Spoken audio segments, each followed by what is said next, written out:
Third week నామినేషన్స్‌లో రచ్చ మామూలుగా లేదు. యష్మి ఏకంగా సోనియా మీదకి, అలాగే మణికంఠ మీదకి తన ప్రతాపాన్నయితే చూపిస్తూ ఉంది. ఇక మణికంఠనైతే ఉన్నన్ని రోజులు నేను నిన్ను నామినేట్ చేస్తూనే ఉంటాను. నన్ను నా దగ్గరకొచ్చి ఫేక్ ఫేస్ పెట్టి ఫ్రెండ్‌షిప్ అది ఇది అన్నావు. కానీ నువ్వు ఎంత డేంజరస్సో ఈ హౌస్‌కి అర్థమవుతుంది అన్నట్టు చెప్తూ, అలాగే సోనియాకి కూడా ఎప్పుడు నిఖిల్, పృథ్వీ మీదే పడి తిరుగుతూ ఉంటావు. ఏ రోజైనా క్లాన్ గురించి పట్టించుకున్నావా? గేమ్ అంటూ ఆడావా? అన్నట్టు ఇరగదీసేస్తుంది. ఇక ప్రేరణ విషయానికొస్తే నబీల్ మాట్లాడింది చాలా చాలా కరెక్ట్. వాళ్ళు కన్‌ఫ్యూజ్ చేస్తే ఈమె కన్‌ఫ్యూజ్ అయిపోతుందా? ఒక సంచాలకురాలుగా నిన్ను నియమించినప్పుడు నువ్వు కరెక్ట్‌గా చేయాలి కదా! అలా లేకుండా వాళ్ళేదో కన్‌ఫ్యూజ్ చేశారు, వాళ్ళు డిస్టర్బ్ చేశారని చెప్పని వాళ్ళు చెప్పిన నిర్ణయాలు తీసుకొని నబీల్ మీదకి రుద్దింది.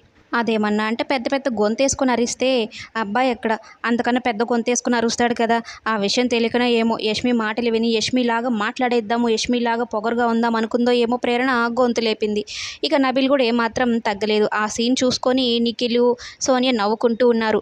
ఇక ఈ పృథ్వీ కూడా ఎవరో ఒకరి మీద వెయ్యాలి కదా అన్నట్టు బాగా ఆడుతున్న సీత మీదకి నువ్వు అసలు ఏం ఆడడం లేదు, అది ఇది ఎమోషనల్‌గా ఉన్నావు అంటే సీత కూడా బాగానే ఇచ్చేస్తుంది. నేను ఎమోషనల్‌గానే ఉన్నాను, ఎమోషనల్‌గానే వచ్చాను, ఎమోషనల్‌గానే ఆడతాను.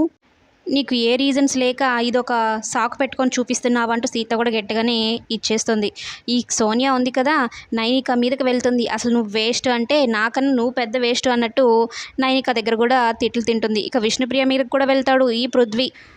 క్యూట్‌కి, ఇన్నోసెంట్‌కి కేర్ ఆఫ్ అడ్రస్ ఎవరు అంటే నిజంగానే విష్ణుప్రియ. పృథ్వీ ఎన్ని మాట్లాడినా కూడా ఏం పెద్దగా పట్టించుకోదు. కొంచెం గట్టిగా మాట్లాడి లెఫ్ట్ అండ్ రైట్ ఇచ్చేస్తుంటే ఇంకొకసారి తన జోలికి రారని నా ఫీలింగ్. మరి మీరేమనుకుంటున్నారో కామెంట్ సెక్షన్‌లో తెలియజేయండి.